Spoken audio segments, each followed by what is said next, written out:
صباح الخير. هنعمل النهاردة وصفة ايس كريم حلو جدا جدا، صحي واقتصادي في نفس الوقت. وهنعمل منه وصفة تانية كمان اللي هو زي الويتش اللي بالبسكوت اللي احنا بنشتريه من بره ده، وهقول لكم على الطريقة وازاي نعمله.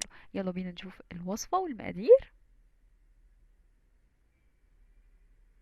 عندنا موز متفرزن، موز اللي هو بيبقى يعني طري، وعندنا عسل وتشوكلت شيبس وكاكاو خام وزبادي. تعالوا بقى نجيب الخلاط او يعني الكبة، هنحط فيها الموز اللي هو متفرزن. الموز ده كان طري عندي، كل ما يطرى او هو يغمق شويه يسود شويه كده بروح حاطاه في الفريزر، وابتدي ان انا استخدمه في اي زي اساس لايس كريم. بعد كده ابتدي ان انا اضربه جامد جدا لحد ما يوصل اللي هو القوام الكريمي الحلو ده. تمام، نقعد نضرب شويه برضو ننعمه على قد ما نقدر. اللي مش عايز طعم الموز يبقى باين قوي ممكن تجيبوا الموز يبقى اخضر او ناشف وتبتدوا ان انتوا برضو تفرزنوه. بعد كده الكمية دي تقريبا هي زي مقام كيلو، بس ضفت عليها كوبايتين زبادي. الكوباية اللي هي 100 جرام ضفت عليها كوبايتين زبادي. ممكن من هنا من كوبايتين لتلاتة هتبقى برضو حلوة، متقلقوش مش الزبادي متبانش خالص يعني. ونبتدي برضو نضرب. بعد كده هنضيف ربع كوباية من العسل، او حاجة اقل شوية. يعني انا يعني تقدروا برضو تضيفوا اقل شوية، بيبقى طعمها مسكر وحلو لان الموز اصلا مسكر. وكمان نحط شوية شوكولات شيبس، ده حاجة اختيارية. ولو عايزينه بالشوكولاتة هنبتدي ان احنا نحط الكاكاو، كاكاو خام. طبعا الكاكاو دلوقتي بيتباع كتير قوي، ده كاكاو اسباني خام، بس اللي هو الوسط، فيه اللي هو غامق قوي، في اللي هو فاتح قوي، في اللي هو الوسط. ده كان الوسط. نبتدي ان هو طبعا خلاص خلطنا الخليط، نبتدي ان احنا بقى نعمل الوصفة. كده خلصت خلاص. هعمل لكم بقى الوصفة التانية اللي هو الويتش. انا جبت بسكوت، اي بسكوت عندكم بتحطوه في قالب، بس القالب بتغطوه كده يا اما بكلينج فيلم او بكيس بلاستيك او بورق زبدة عشان يعني يبقى سهلة لما نيجي نقلب. تمام. هنا بس انا حطيت البسكوت بالعكس. الافضل لما تيجي تقلبوها حطوا وش البسكوت هو اللي اللي في قعر القالب، عشان لما تيجوا تقلبوها يبقى البسكوت كله شكل واحد.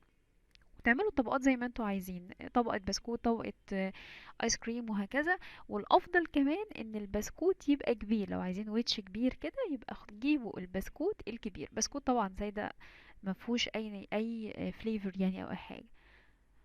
بس وبعدين نغطي البسكوت، وبعدين طبعا نغطيها بكلينج فيلم لان ده هيدخل الفريزر على طول.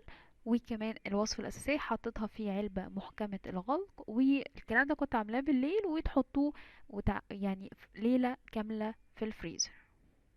تعالوا بقى نشوف الايه الصبح كان ايه الأخبار. ده شكله كان الصبح، ده تاني يوم الصبح على طول.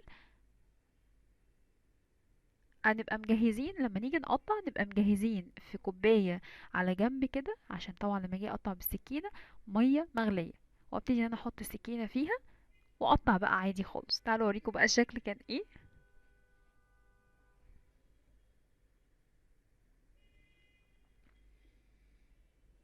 السكينة على فكرة بتسهل قوي، السكينة بالمية، بس بمسحها طبعا مية. بتسهل قوي التقطيع وبتبقى سهلة يعني. فانا بس بحط كده السكينة في المية المغلية، وبعدين بروح مسحاها بمنديل، وبعدين بروح مقطع عادي خالص.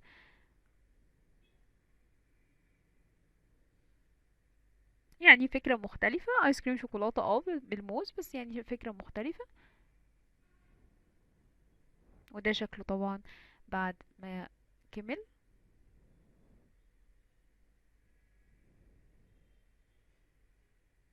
حلو قوي يعني، انا يعني بنوتي عجبها قوي الفكرة، فكان ظريف جدا يعني ان احنا نعمل حاجة زي كده. ودي بقى الوصفة الأساسية. تعالوا اوريكم بقى ايه شكل الايس كريم كده، وشكل الايس كريم اللي هو من غير ولا كريمة ولا اي حاجة ولا جهاز ولا اي حاجة، ايه الاخبار. برضه نفس الفكرة، مية مغلية وهنحط فيها السكوب اللي بنعمل بيه الايس كريم.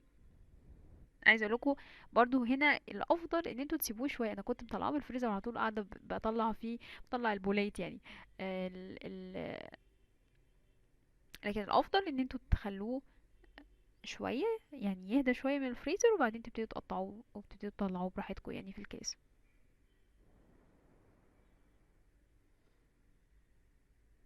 وده شكله في الاخر. اتمنى تكون الفكره عجبتكم. ده طبعا تاني شكل اللي هو الايس كريم الويتش او ساندوتش ايس كريم. اتمنى الفكره تكون عجبتكم، ولو عجبتكم فكره القناه متنسوش تشتركوا فيها. وطبعا من امومه بتكبر اكيد بيكم وبتشجعكم. اشوفكم على خير. باي باي.